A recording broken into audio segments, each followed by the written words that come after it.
Olá, graça e paz. Dentre vários vídeos que eu estou construindo e confeccionando, montando, este vídeo nós vamos trabalhar aqui com um texto do livro de Jó, lá no Antigo Testamento, livro de Jó, entre os 5 livros poéticos da Bíblia, no acervo veterotestamentário.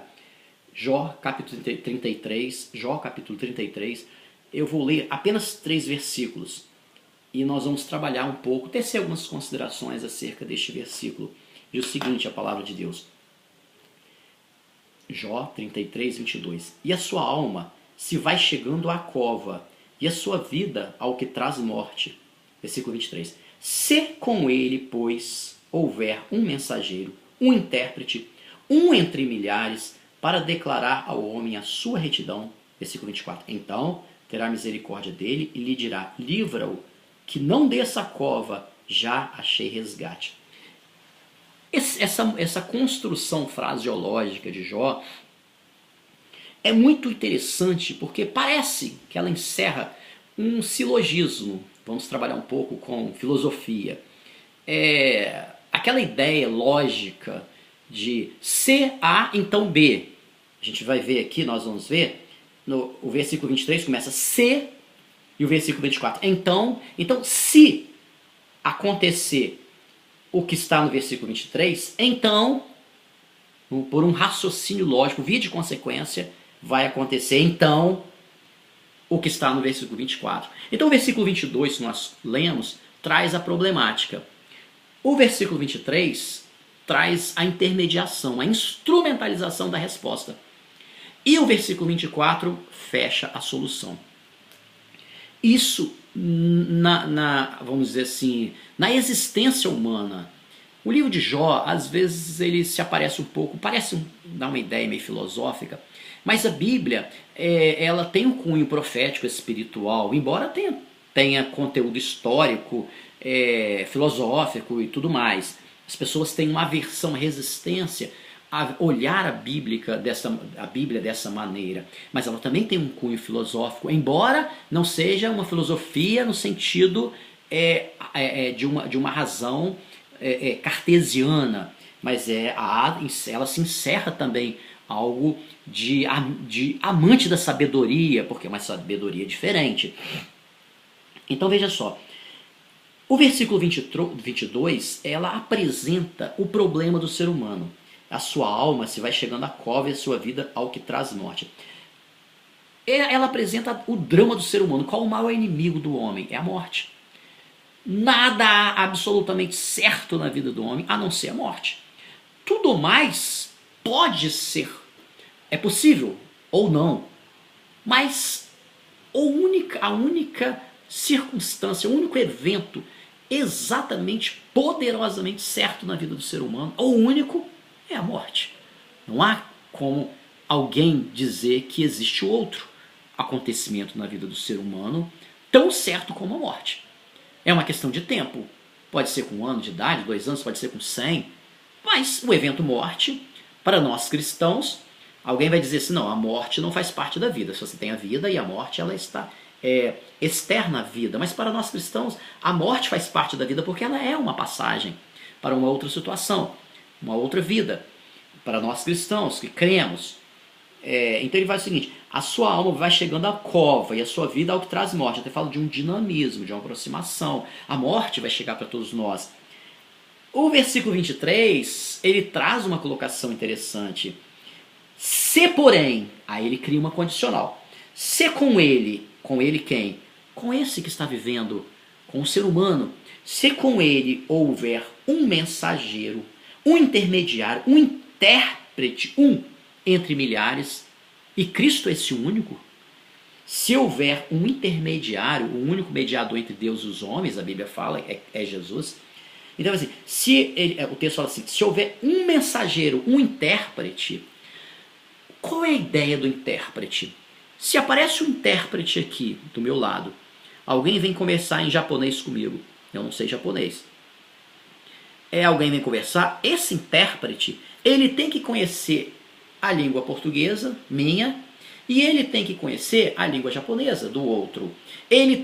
Para ele intermediar, ele tem algo que eu tenho e o outro não tem. E ele tem algo que o outro tem e que eu não tenho. Ele tem os dois conhecimentos dos dois idiomas. Então, o que nós encerramos no corpo de Cristo?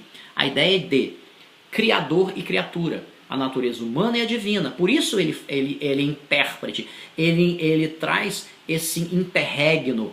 Inter, que é entre, regno, reino, reinos, interreinos. Ele traz como intermediário e ele faz a interlocução, locus, local, ele está no meio dos dois, porque para ele resgatar o homem, ele tem que entender de Deus, porque ele é Deus, mas ele tem que entender de homem também, porque ele tem a natureza humana também. Então ele veio com a natureza humana para nós. Então ele diz o seguinte: se porém com ele houver um mensageiro, se eu aceito Jesus, se eu tenho esse intérprete na minha vida, se eu o adoto e eu o introjeto em meu existir, na minha existência, eu digo: Senhor, eu te aceito, eu quero na minha vida, eu não posso caminhar um passo sem ter a tua presença. Então eu estou chamando para mim esse intérprete. Se com ele, pois, houver um entre milhares, milhares tem milhares, mas tem um que eu preciso. Se houver um, aqui fala de uma singularidade, fala de uma situação ímpar, para declarar ao homem a sua retidão. Como que Cristo declara ao homem a sua retidão?